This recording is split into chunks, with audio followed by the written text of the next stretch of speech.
자, 오늘 하나님께서 우리에게 주시는 말씀은 에스겔 7장 전체 말씀입니다. 에스겔 7장 1절부터 27절까지 말씀 중에서 우리 1절부터 6절까지 말씀만 같이 한번 읽어보도록 하겠습니다. 1절부터 6절입니다. 시작. 여호와의 말씀이 또 내게 임하셨다. 너 인자야, 이스라엘 땅에 대하여 주 여호와가 이같이 말한다. 끝이다. 이 땅 사방 구석에 끝이 왔다. 이제 내게 끝이 왔으니 내가 내 진노를 내게 보내어 네 행위대로 너를 벌하고 네 모든 역겨운 것들을 내게 갚겠다. 내 눈이 너를 아끼지도 않고 불쌍히 여기지도 않을 것이다.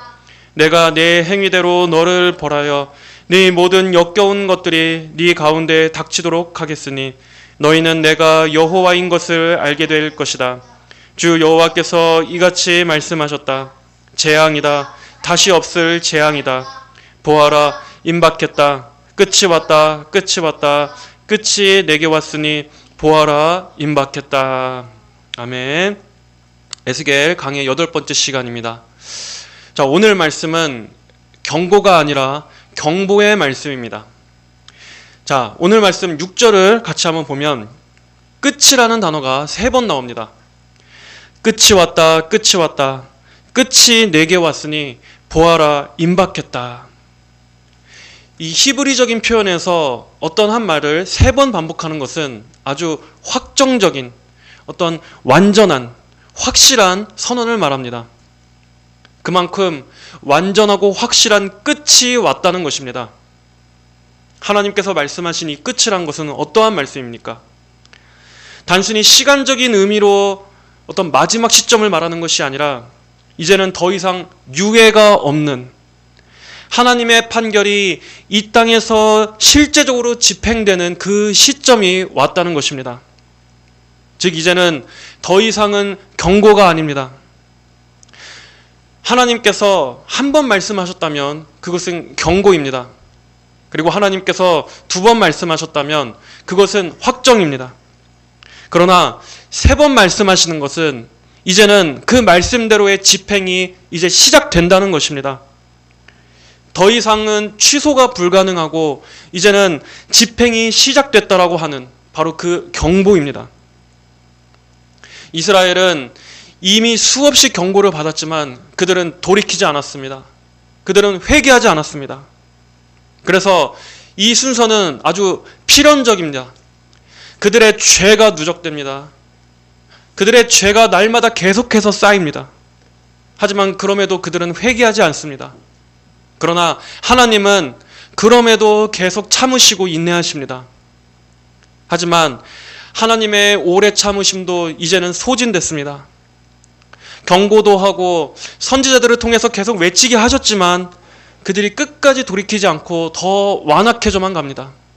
그래서 마침내 끝이 옵니다.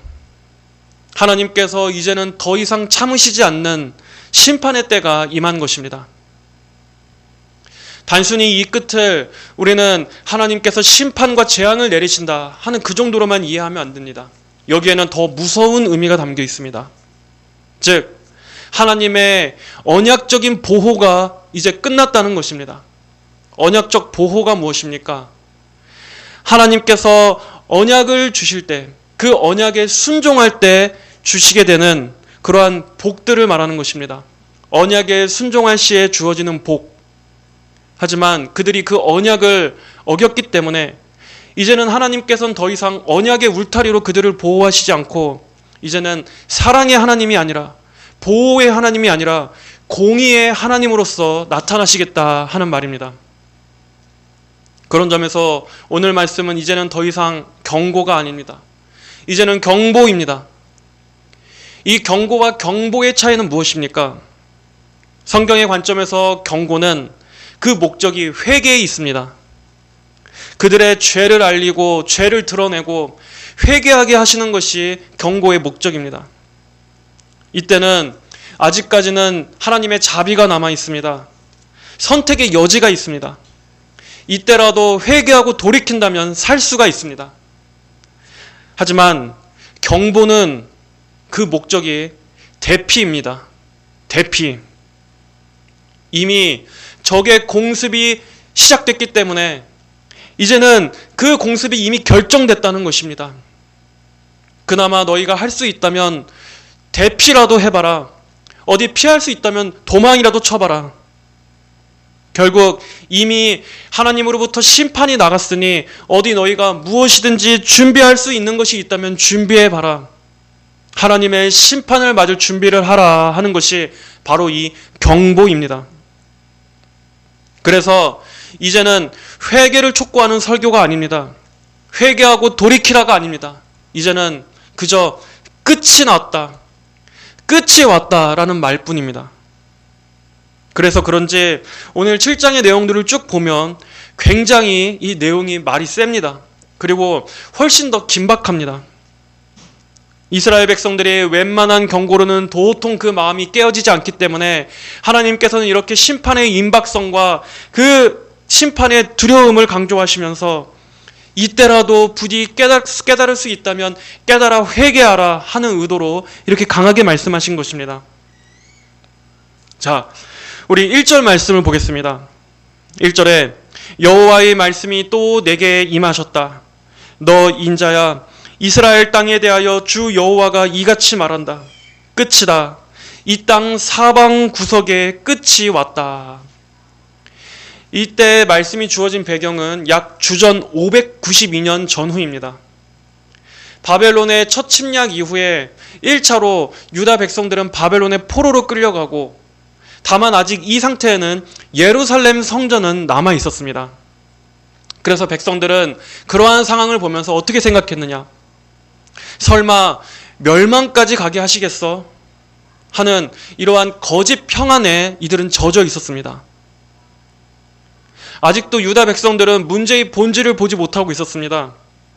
지금 자신들의 이 처지가 하나님의 진노하심에서 온 것이라는 것을, 그리고 하나님의 진노를 산 자신들의 죄 때문에 이러한 상황이 온 거라는 것을 이들은 몰랐습니다.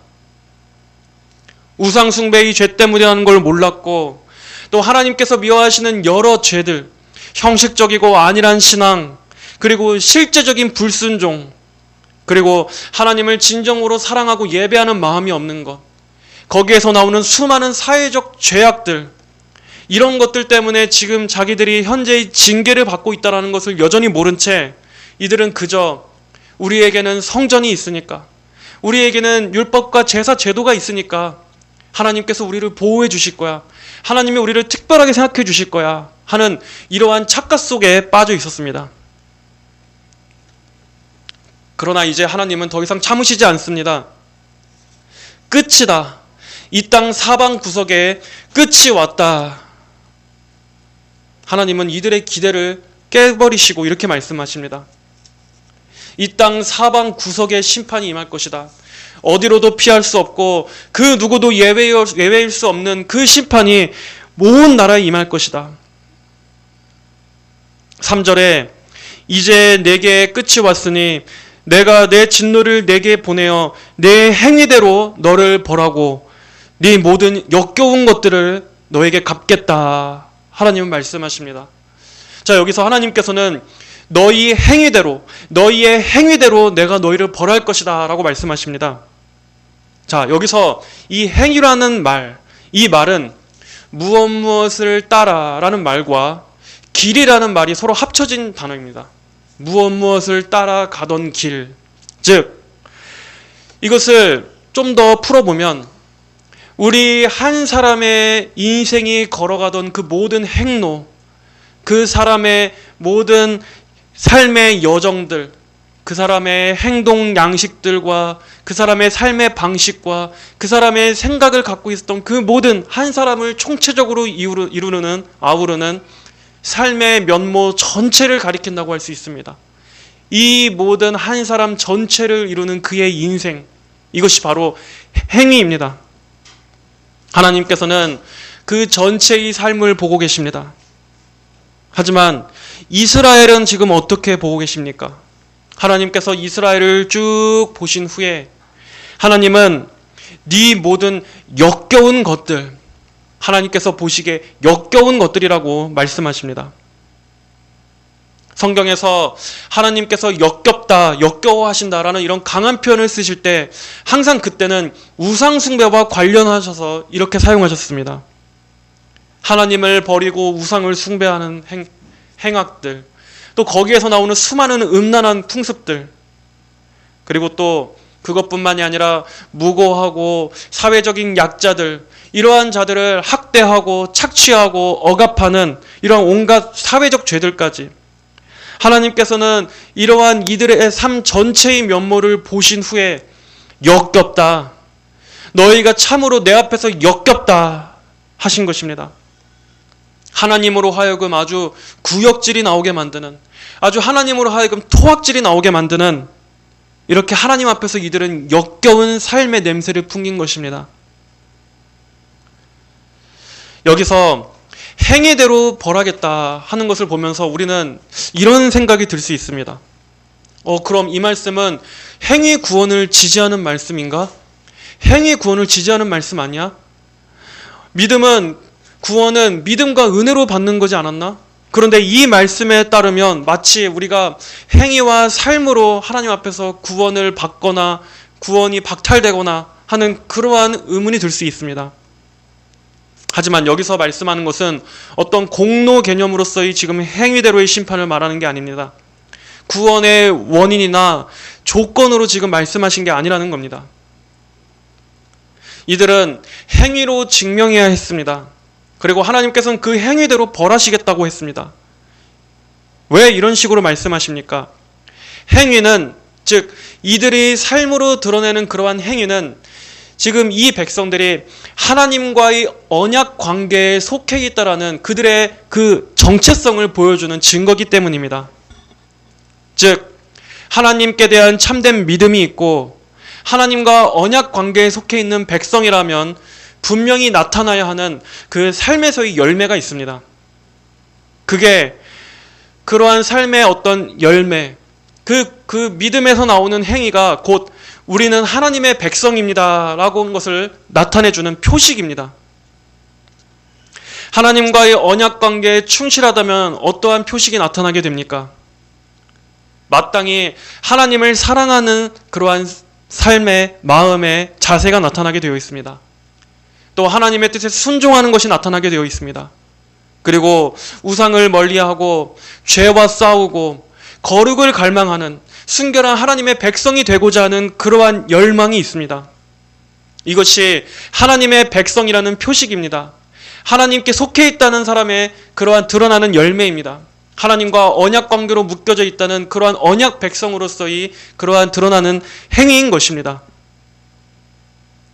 분명 이들은 하나님으로부터 하나님께서 먼저 이들을 은혜로 선택해 주시고 이들에게 언약을 주신 백성들이었습니다. 하나님께서는 많은 은혜로 이들을 대하시고 하나님은 이들과 맺은 언약에 스스로 충실하셨습니다. 하지만 이스라엘은 어땠습니까? 그들은 반복적으로 불순종을 행했습니다. 하나님만 섬겨야 함에도 불구하고 그들은 하나님을 버리고 우상을 사랑했습니다. 그들은 우상으로 음란했습니다. 그리고 그들은 결과적으로 언약을 파기했습니다. 그래서 하나님께서 지금 이 행위를 물으시는 것은 어떤 행위로 구원받아야 한다는 말씀이 아니라 너희가 나와 맺은 지금 이 언약 조항에 왜 그러한 삶의 행태를 맺고 있느냐? 하나님께서 지금 책임을 물으시는 겁니다. 어떻게 너희가 이렇게 언약을 깨트릴 수 있느냐? 즉 나와 맺은 이 약속의 관계를 깨트릴 수 있는 것이냐 하면서 지금 책임을 물으시는 것이고 이들의 이 실제적인 삶을 증거로 가져와서 지금 이 증거대로 지금 내가 너희를 보시겠다는 것입니다. 너희는 지금 이렇게 착각하고 있다. 우리는 하나님의 선택된 백성이다. 우리에게는 성전이 있으니 우리는 안전하다. 하나님께서 우리를 보호해 주실 거다. 너희는 이렇게 지금 안심하고 있지만 그런 것들은 다 가짜다. 너희의 그러한 것들은 가짜 신앙 고백이다. 실제로 너희가 누구인지를 증명하는 것은 바로 너희의 삶이다. 너희의 실제 삶이 너희가 누구에게 속해 있는지, 너희가 누구를 섬기는지를 증명하는 것이다. 하나님은 지금 이렇게 말씀하시는 것입니다. 그러므로 이제 이어서 4절에서는 이렇게 말씀합니다. 내 눈이 너를 아끼지도 않고 너를 불쌍히 여기지도 않을 것이니 내가 네 행위대로 너를 벌하여 네 모든 역겨운 것들이 네 가운데 닥치도록 하겠으니 너희는 내가 여호와인 것을 알게 될 것이다. 내 눈이 너를 아끼지도 않고 너를 불쌍히 여기지도 않을 것이다. 우리는 이 말씀이 좀 충격이 됩니다. 하나님께서 언약 백성들을 불쌍히 여기시지도 않고 아끼시지도 않는다고? 그러면 성경에 일관되게 보이는 하나님의 그 언약에 신실하신 하나님은 다 뭐지? 한 번 구원은 영원한 구원이 아니었나? 구원받은 백성이라 할지라도 그들이 죄짓고 불순종하면 하나님께로부터 버림을 받는 것인가? 구원이 중간에 탈락될 수 있는 것인가? 우리는 별별 생각이 다 듭니다. 하지만 여러분, 우리는 이것을 분명히 알아야 합니다. 하나님의 언약이라고 해서 그것이 곧 무적은 아니라는 겁니다. 하나님의 언약 자체가 무조건적인 면죄부는 아니라는 것입니다. 다시 말해서 하나님은 언약을 근거로 해서 불순종을 그저 마냥 묵인하시는 분은 아니라는 겁니다. 다시 한번, 하나님은 언약이 있다고 해서 불순종을 묵인하시지는 않는 분이시다. 하나님께서는 언약 백성이라 할지라도 계속되는 불순종과 죄 가운데 뒹굴고 있으면 하나님은 징계하십니다. 하나님은 이러한 죄들을 그냥 가만 보시지 않습니다. 구원받은 자녀라고 해서, 성도라고 해서, 나의 자녀라고 해서 그들이 엉망진창 하나님을 떠나서 우상숭배의 죄에 젖어 있음에도 불구하고 하나님은 그냥 오냐 놔두시는 분이 아니라는 것입니다.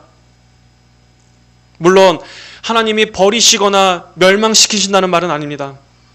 그러나 하나님께서는 성도라고 할지라도 그가 계속해서 죄되고 불순종한 가운데 삶을 산다면 하나님은 그 부분이 다뤄질 때까지 어떻게든 혹독하게 다루신다는 것입니다. 이것은 하나님의 사랑이 끝났다는 것을 말하지 않습니다. 이것은 하나님의 사랑이 방식이 바뀌었다라는 것을 말합니다.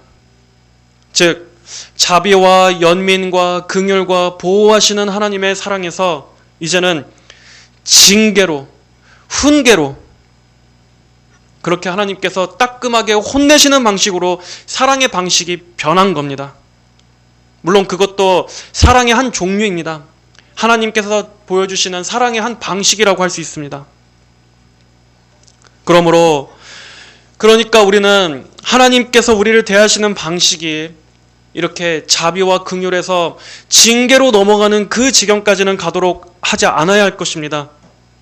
굳이 하나님을 막 시험하면서 내가 하나님을 떠나고 하나님께 예배하지 않고 하나님을 사랑하지 않은 채 이렇게 세상 속에서 막 세상을 추구해도 뭐야, 아무 일 없네, 뭐 큰 별일 없잖아, 이렇게 하나님을 시험하면서 막 간을 보다가 나중에 후드려 맞지 말고 우리는 하나님께서 이렇게 말씀으로 가르쳐 주실 때, 말씀으로 인도하실 때 우리는 즉각적으로 하나님께 빨리 돌아오는 게 좋은 것입니다. 하나님께 굳이 그렇게 매를 맞으면서까지 배울 필요는 없습니다. 하나님을 시험하면서까지 그렇게 하나님께 간을 봐서는 안 됩니다. 우리는 더럽고 부정한 것들이 있다면 성령의 도우심을 간절히 의지해서 그러한 것들로부터 벗어나 하나님께로 돌이켜야 합니다. 마음이 내가 지금 막 세상으로 향하고 있다 하면은 다시 하나님께 마음을 돌이키게 해달라고, 그리고 또 죄와 싸우고 우리 영혼을 더럽히고 쇠하게 만드는 그 수많은 유혹거리에서 빨리금 다시금 이 모든 더럽히는 것들로부터 하나님 깨끗하게 해주시기를 우리는 힘써 분투해야 하는 것입니다.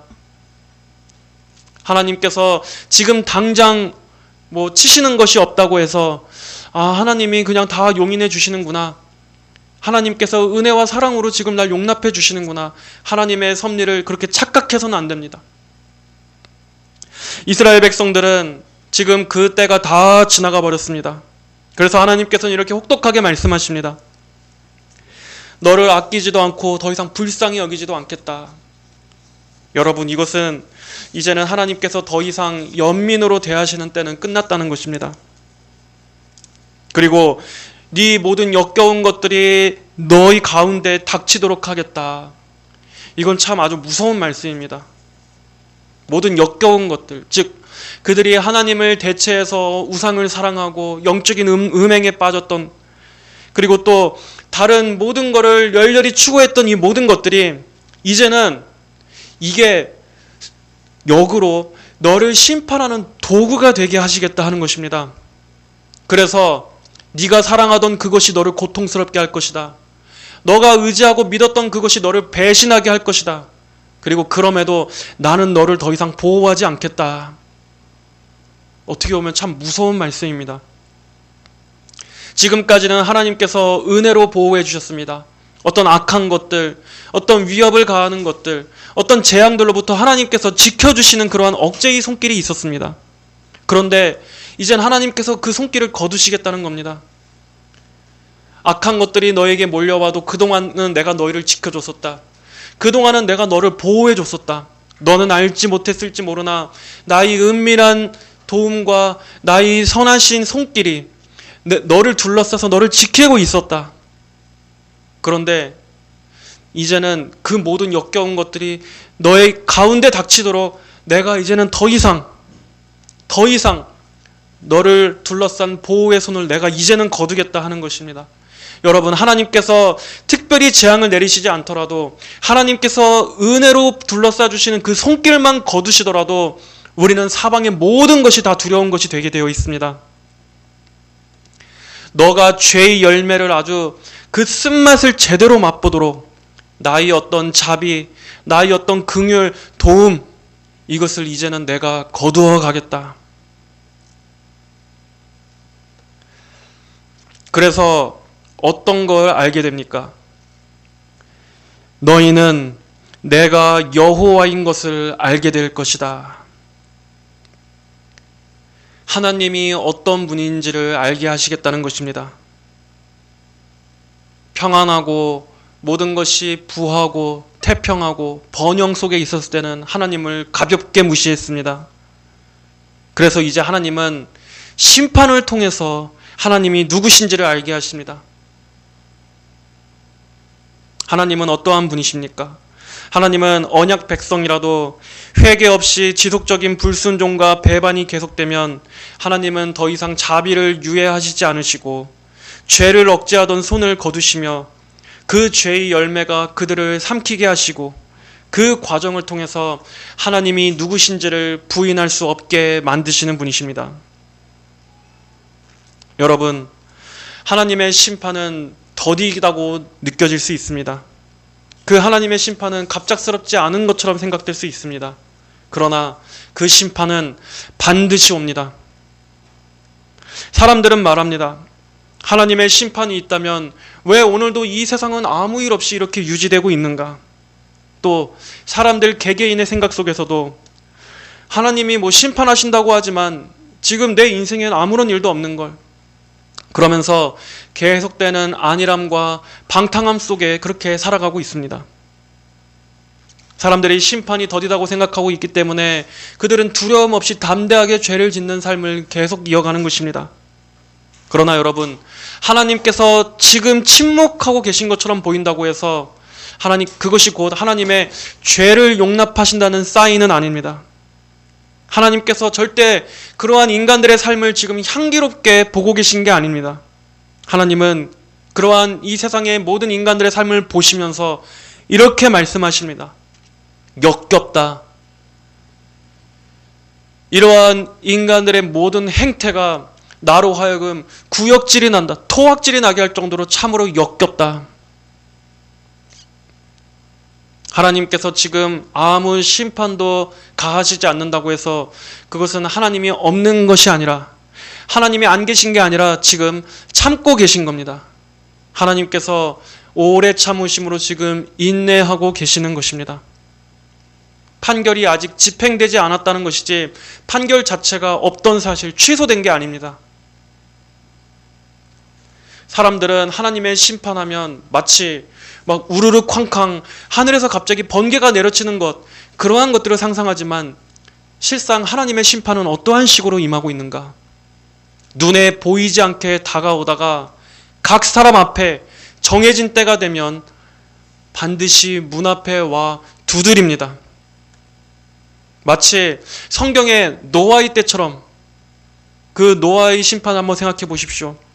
그때도 이 세상은 아무 일이 없는 것만 같았습니다. 사람들은 다 먹고 마시고 시집 들고 장가 들고 모든 것이 태평하고 안온하고 그저 평화로운 것처럼 보였습니다.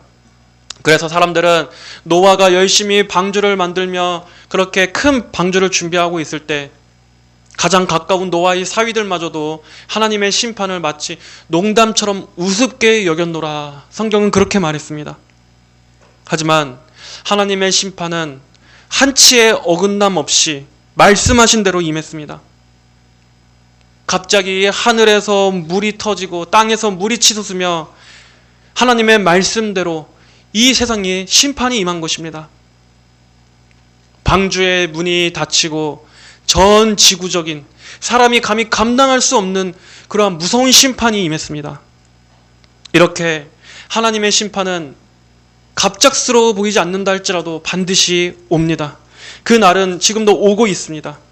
그러나 그 심판의 날은 예고 없이는 온다 할지라도, 일반 사람들 입장에서 예고 없이는 온다 할지라도 결코 우연히 오지는 않을 것입니다. 하나님께서는 이미 심판에 대해 말씀하셨기 때문입니다. 그러므로 하나님의 오래 참으심을 악용하지 마십시오. 하나님께서 지금 인내하고 계시다고 해서 그 심판이 없다는 말씀이 아닙니다. 하나님은 지금 때를 기다리고 계실 뿐입니다. 아니, 하나님께는 그때도 이미 정해져 있습니다. 하나님의 공의는 전혀 사라지지 않고 하나님의 진노도 사라지지 않습니다. 하나님께서는 그날 그때를 지금 정해두시고 보고 계시는 겁니다. 이 땅에서의 모든 인간들의 삶의 면모를, 모든 인간들의 삶이 풍기는 그 냄새, 하나님은 그 모든 것들을 보고 계십니다. 다음으로 5절은 말씀합니다. 5절 봐보시기 바랍니다. 주 여호와께서 이같이 말씀하신다. 재앙이다. 다시 없을 재앙이다. 보아라, 임박했다. 끝이 왔다. 끝이 왔다. 끝이 내게 왔으니 보아라, 임박했다. 파멸의 날이 내게 닥쳤다.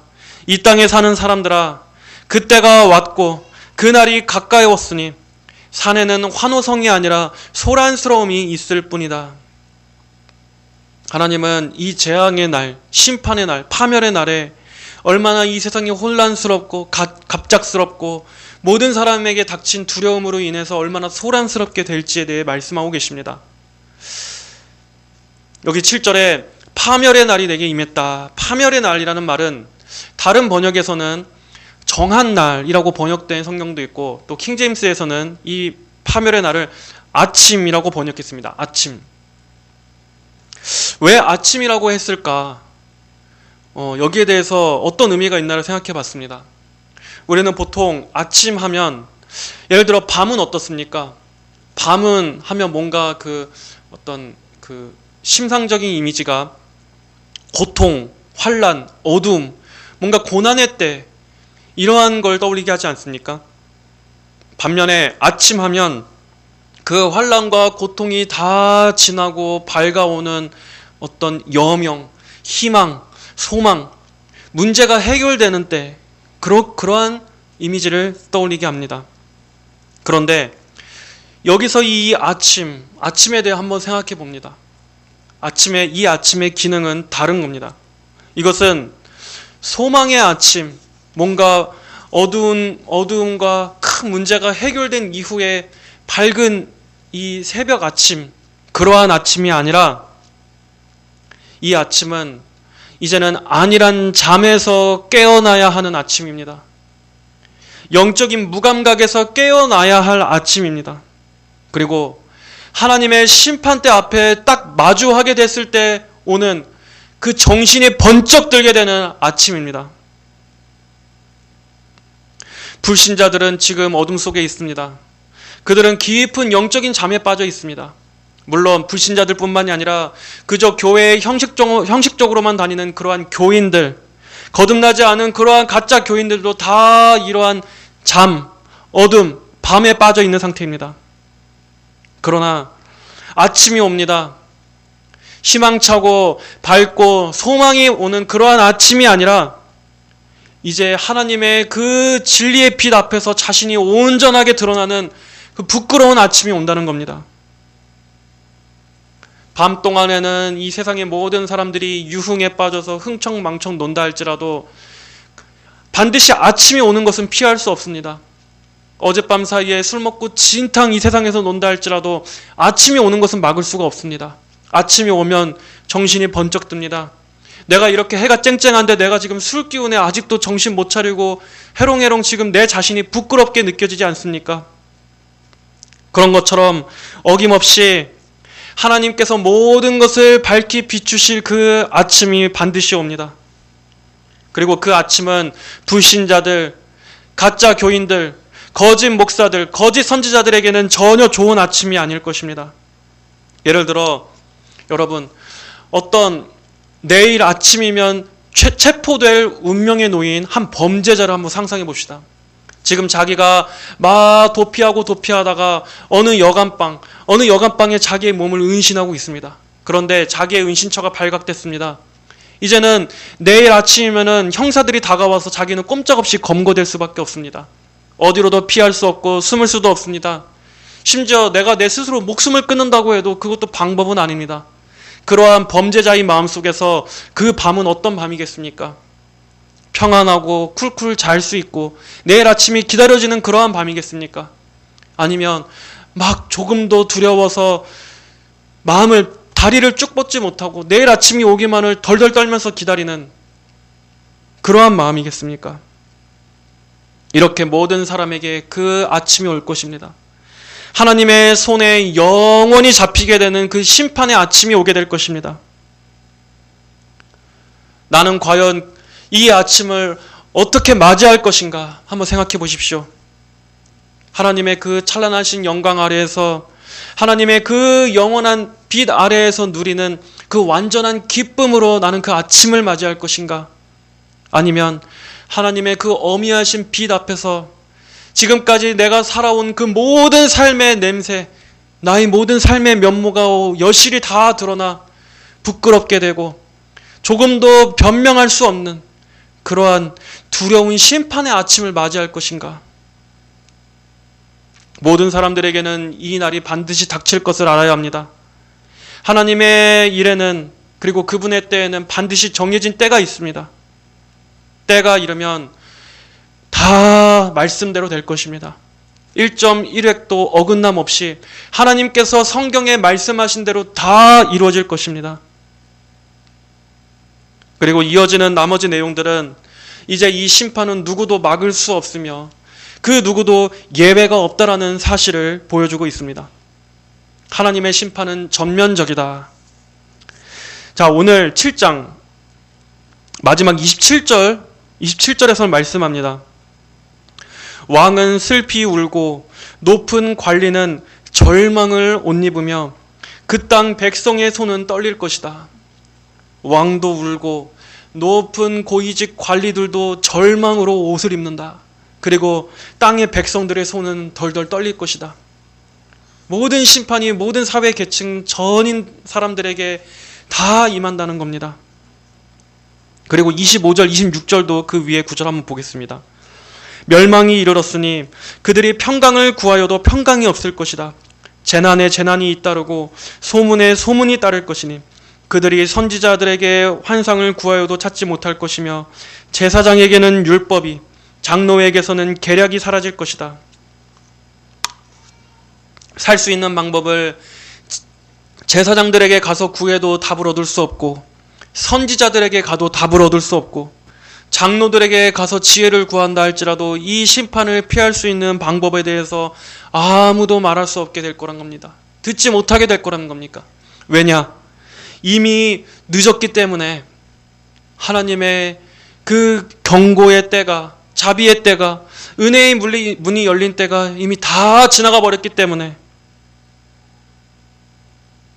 그리고 19절 말씀 같이 보겠습니다. 그들이 은을 거리에 던지고 금을 오물같이 대할 것이니 여호와의 진노의 날에 그들의 은과 금이 그들을 구원할 수 없을 것이다. 그것들은 그들의 영혼을 만족시키지 못하며 그들의 허기진 배를 채워주지 못하고 오히려 그것들이 그들을 죄짓게 하는 걸림돌이 될 것이다. 자, 여러분, 이 금과 은이라는 것은 인류 역사상 가장 가치가 있는 귀금속이자 또 안전자산이라고 할 수 있는 것입니다. 실제로 금과 은은 어떠한 경제적인 위기, 경제적 대공황이든 인플레이션이든 디플레이션이든 전쟁이든 어떠한 상황에서도 자산을 방어해주는 이러한 안전자산이자 또 그러한 화폐 기능을 가지고 있습니다. 전 세계에 통용되는 가장 대표적인 안전자산이 바로 금과 은입니다. 그리고 이것은 비록 앞으로 CBDC 사회가 온다고 할지라도 오히려 금과 은은 그 가치가 사라지는 것이 아니라 오히려 다시 정말 그 가치를 재평가받게 되는 더 재평가받을 수 있는 그러한 시대가 올 수 있다고 생각합니다. 하지만 이렇게 아무리 최후의 안전자산이라 할지라도 하나님의 심판을 방어해 줄 수는 없습니다. 나의 죽음을 방어해 줄 수는 없습니다. 내 영혼을 멸망으로부터 나를 지켜줄 수는 없습니다. 아무리 귀한 것이라 할지라도 아무리 재물이라 할지라도 하나님의 심판 앞에서는 결국엔 다 무용지물이 될 거기 때문입니다. 항상 나를 지켜줄 거란 이 모든 인간의 기대는 심판 앞에서는 다 끝나게 되어 있습니다. 그리고 실제로 이 금과 은이라 할지라도 아주 극단적인 상황에서는 그다지 효용이 없었던 때도 있었습니다. 예를 들어 실제 역사, 전쟁의 때나 보스니아 내전, 그때 있었던 일들 후기를 한번 읽어보면 사람들이 실제로 극심한 식량난이나 어떤 생필품이 없어서 그러한 보급 문제로 정말 어려운 상황에 처했을 때는 금과 은 같은 이런 귀금속조차도 실제로는 그다지 효용이 없었다고 합니다. 큰 도움을 주지는 못했다고 합니다. 전쟁 후나 어떤 이런 위기 이후에는 도움이 됐었을지 모르지만 정말 사람이 아주 원초적인 위기에 처했을 때 정말 빵 한 덩이 구하고 정말 아이를 먹일 급한 우유 하나 구하는 이러한 데는 실제 귀금속보다는 어떤 게 더 유용했느냐. 정말 우리가 이렇게 일상에서 보는 술 한 병, 담배 한 갑, 의약품, 연료 이런 것들이 그리고 커피, 작은 커피 이런 것들이 실제적으로는 금과 은보다 더 유용하게 쓰였다고 합니다. 왜냐하면 그런 거 하나하나 구할 때마다 금덩이, 은덩이 들고 가갖고 그걸 잘라서 쪼개서 할 수도 없는 거고 그리고 또 그런 걸 소지하고 있다는 게 알려지면 오히려 약탈의 대상이 될 위험도 있었습니다. 그렇기 때문에 금과 은 자체도 정말 원초적인 위기에서는 진짜 이 커피 믹스 한 봉지만도 못한 라이터 하나만큼도 못한 정말 그러한 게 실제로 역사적으로도 그랬다고 합니다. 이렇게 항상 인간은 자기가 나를 지켜줄 거라고 생각했던 그것들이 결정적인 순간에는 배신하기도 합니다. 가장 중요한 때에는 아무런 쓸모도 없는 여기서 말씀하는 금과 은이 단순히 어떤 귀금속만을 말하는 거겠습니까? 재물에 대한 모든 인간의 탐욕 그리고 더 확장해서 나를 안전하게 지켜줄 수 있을 거라는 그 모든 것들 내가 안정감을 누리게 하는 것 그리고 또 하나님보다 나를 더 지켜줄 수 있을 거라고 의지하는 것 내가 추구하고 내가 열렬히 바라고 열망하는 그 모든 것들이 다 여기에 포함되는 것입니다. 그러나 여호와의 진노의 날에 그들의 은과 금이 그들을 구원할 수 없을 것이다. 그것들은 영혼들을 만족시키지 못하며 그것들은 그의 영혼을 만족시키지 못하며 영혼은 인간에게 있어서 가장 중요한 인간 생명의 중심이라고 할 수 있습니다. 인간 존재의 중심입니다. 그러나 인간이 하나님 말고 추구하는 그 모든 것들은 이 사람의 존재의 중심, 우리의 이 영혼을 배부르게 할 수 없습니다. 하나님이 아니라면 어떤 것도 우리 영혼의 갈망을 채워주지 못합니다. 물론 이러한 재물들이 우리의 육신은 조금 편안하게 만들 수 있습니다. 이 땅에서의 삶만 생각한다면 우리를 편안하게 만들어줄 수 있습니다. 하지만 그럼에도 불구하고 그렇다 할지라도 우리의 영혼에까지, 우리의 영혼이 만족을 누리는 기준까지는 미칠 수가 없습니다. 하나님께서는 애초에 사람을 그런 식으로 만들지 않으셨습니다. 인간의 영혼이 이 물질에 의해서 만족되는 것으로 하나님은 그렇게 사람을 지으시지 않으셨습니다.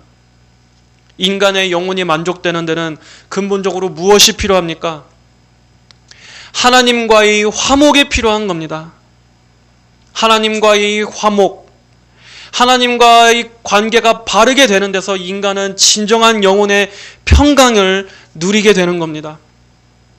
그런데 그 하나님과는 원수되어 있으면서, 그 하나님과는 지금 등을 돌리고 대적하고 있으면서 다른 것으로 아무리 평온을 위해 쑤셔 넣는다 할지라도 인간은 절대 거기에서 평안이 오지 않습니다. 어떤 것도 평안을 줄 수 없습니다. 평상시에는 돈이 만족을 주는 것처럼 느낍니다. 돈만 있으면 불편한 것도 없고, 돈만 있으면 뭔가 자존감도 살아나고, 돈만 있으면 고통도 없을 것 같고, 돈만 있으면 된다. 돈이 최고다. 그래서 사람들은 돈에서 위로를 받습니다. 돈에 의해서 좌지우지됩니다. 돈이 있으면 안전하다고 느낍니다. 그러나 여러분, 성경의 복음서에서 부자와 나사로의 이야기를 한번 생각해 보십시오. 부자는 분명 돈이 많았을 겁니다. 그러나 부자가 죽어서 생각해 보십시오. 이 혀 끝에 물 한 방울 떨어뜨려 달라는데 그의 재물은 아무 쓸모도 없었습니다. 그가 가진 모든 이 땅에서의 재물도 결국 이 혀 끝에 물 한 방울 얻는 데는 아무런 도움도 주지 못했던 것입니다. 이렇게 하나님의 진노의 날에는, 그 심판 때에는 인간의 모든 가짜 위안들, 가짜 위로들, 가짜 만족들이 다 벗겨지는 날입니다. 하나님의 심판은 바로 이렇게 인간의 위조된 위안, 마귀가 속인 그 모든 위안들의 진상을 드러내는 날입니다. 은과 금, 그리고 우리의 재물들, 우리가 안전을 느끼는 모든 것들은 심판날에 우리의 생명을 지켜주지도 못하고 내세도 보장하지 못합니다.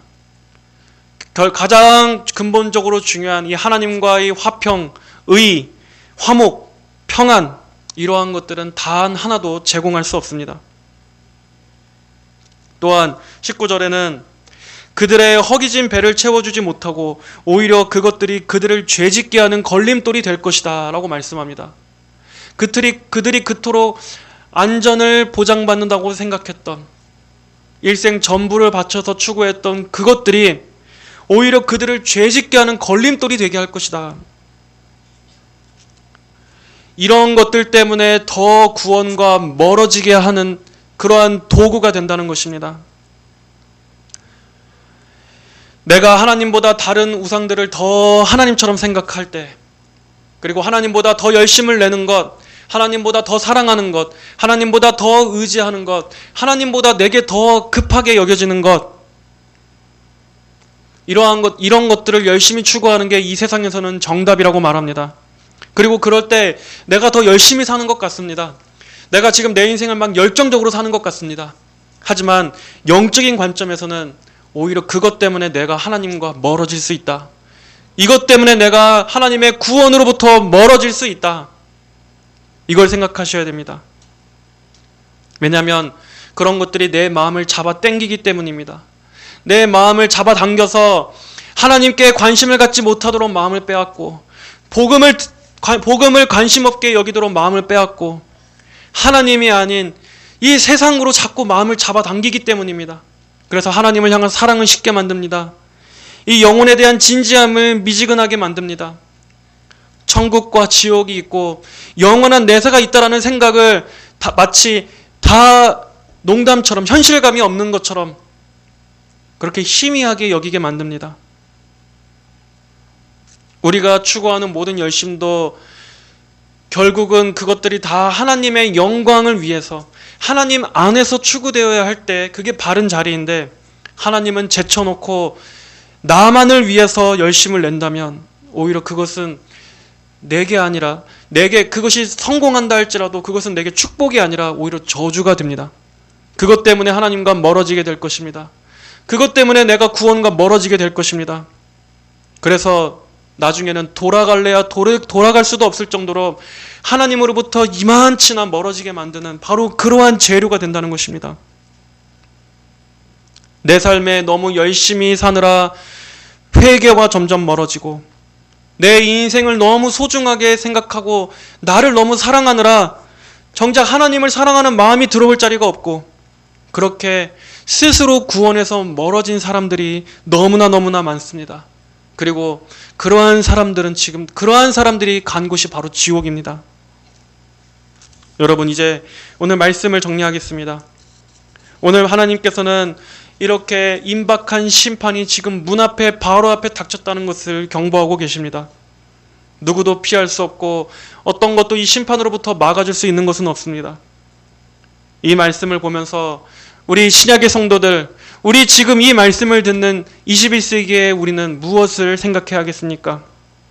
여러분, 하나님께서는 이렇게 사방 끝까지 구석구석 가해지는 심판을 말씀하셨지만 우리에게 단 하나의 살 수 있는 길을 주셨습니다.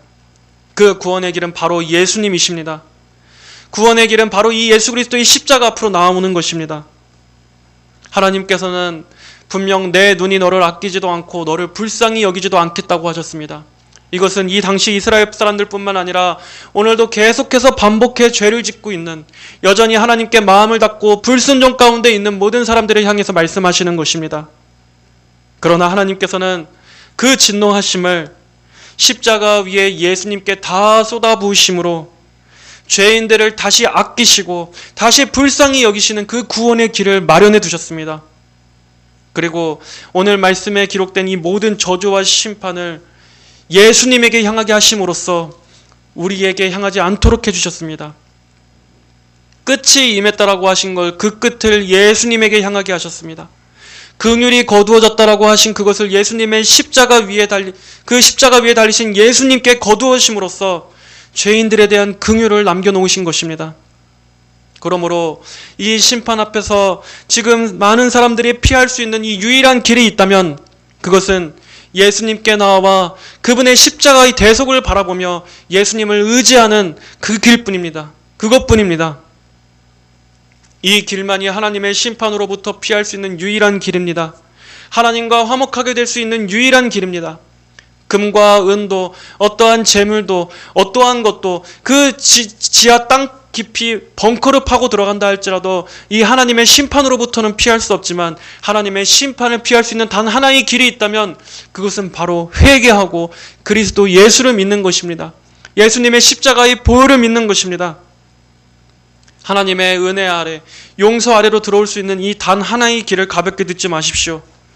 예수님을 의지하면 확실히 살 수 있고 하나님의 이 임박한 심판으로부터 반드시 피할 수 있습니다.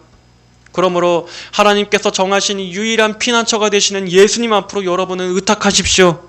이 예수님 안으로, 이 딱 하나의 구원의 길, 하나님께서 말씀하신 이 피난처 안으로 여러분은 들어오십시오. 지금 만약 여러분이 이 말씀을 듣고서도 죄의 길을 멈추지 않는다면, 계속해서 그 길을 간다면 여러분은 심판대 앞에서 멈추게 될 것입니다. 강제적으로 멈춰지게 될 것입니다. 지금 예수님의 십자가 아래 멈추지 않는다면 여러분은 하나님의 무서운 심판대 앞에 가서야 강제로 멈추게 될 거라는 것을 기억하십시오. 하지만 그때는 이미 늦습니다. 그때는 이미 늦은 때입니다. 지금 하나님께서 이 세상을 유지하고 계신 것은 절대로 하나님이 없는 것도 아니고 심판이 취소된 것도 아닙니다. 하나님께서는 이 한 날, 이 파멸의 날, 이 아침의 날까지 지금 회개할 기회를 주고 계신 것입니다. 유다의 멸망도 그저 역사 속에서 일어난 한 일이 아니라 이와 똑같은, 아니 이보다 더한, 여기 말씀하신 대로 다시 없을 그 재앙이 임하는 그 마지막 심판이 있다는 것을 보여주시기 위해서 이것을 기록한 것입니다. 그러므로 이 말씀을 듣는 모든 분들은 이러한 이스라엘 백성과 같은 어리석은 죄를 반복하지 말아야 할 것입니다. 우리는 하나님께서 주시는 이 구원자, 예수님이라는 이 구원으로 피하라라는 하나님의 말씀을 들어야 할 것입니다. 여러분, 오늘 하나님께서는 마지막으로 말씀하십니다. 그들은 내가 여호와인 것을 알게 될 것이다. 이것이 하나님의 모든 심판의 목적입니다. 하나님이 어떠한 분이신가를 아는 것, 하나님이 어떠한 분이신가를 온 세상 만방에 드러내시는 것, 은혜로 하나님을 아는 것과 심판으로서 하나님을 알게 되는 것과는 엄청난 차이가 있습니다. 은혜로우신 하나님으로서 하나님을 아는 것과 심판하시는 분으로서 하나님을 알게 되는 것, 이것은 하늘과 땅 차이고 천국과 지옥만큼의 거리가 있는 차이입니다. 하나님께서는 반드시 알려지십니다. 하나님께서는 반드시 자신이 알려지시기를 원하십니다. 문제는 여러분들이 그 하나님을 어떠한 식으로 알게 될 것인가 하는 것입니다.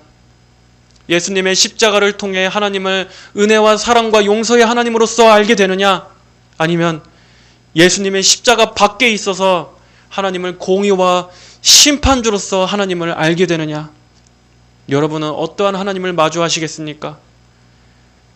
여러분은 진지하게 생각하시고 결정해야 할 것입니다. 여러분, 모든 성도 여러분들이 오늘의 이 말씀을 기억하면서 심판이 반드시 있다는 것과, 그럼에도 하나님께서는 그 사랑하는 독생자를 통해 우리에게 유일한 구원과 생명의 길을 남겨두고 계시다는 것, 아직은 은혜와 자비의 문이 아직은 열려있는 때라는 것을 기억하시고, 하나님의 오래 참으심을 악용하지 마시고 속히 예수님께 피해서 이 하나님의 사랑과 은혜 안으로 들어오게 되시는 모든 성도 여러분들이 되시기를 주님의 이름으로 축복합니다. 기도하겠습니다. 하나님 아버지, 오늘 말씀을 주심을 감사합니다. 이 이스라엘 백성들은 하나님의 반복되는 경고와 회개로의 촉구 속에서도 이들은 여전히 아니라고, 여전히 거짓된 헛된 평안에 빠져 있었습니다. 하나님을 착각했었습니다. 하나님의 선하심이 무한할 것이라고 착각했습니다. 물론 하나님은 무한하시고 영원히 선하시며 언제나 은혜로우신 분이십니다. 그러나 하나님의 백성이라 할지라도 계속해서 반복되고 하나님을 계속 반복하여 불순종하고 하나님을 시험하며 완악할 때 그 하나님은 또한 그 백성들이라 할지라도 징계하시는 거룩하시고 공의의 하나님이시라는 것을 또 우리가 기억하게 하여 주옵소서.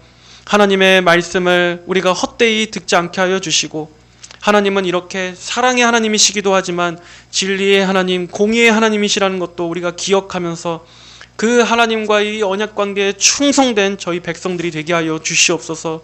하나님을 항상 사랑하고 하나님 외에 다른 그 어떠한 우상도 의지하지 않게 하여 주시고, 우리의 모든 생명과 우리의 모든 능력과 도움은 절대적으로 하나님으로부터 나온다는 그러한 믿음 가운데 순결하게 살아가는 저희들이 되게 하여 주시옵소서. 언약에 충성된 백성들이 되게 하여 주옵소서. 감사드리며 살아계신 예수님 이름으로 기도하였습니다. 아멘.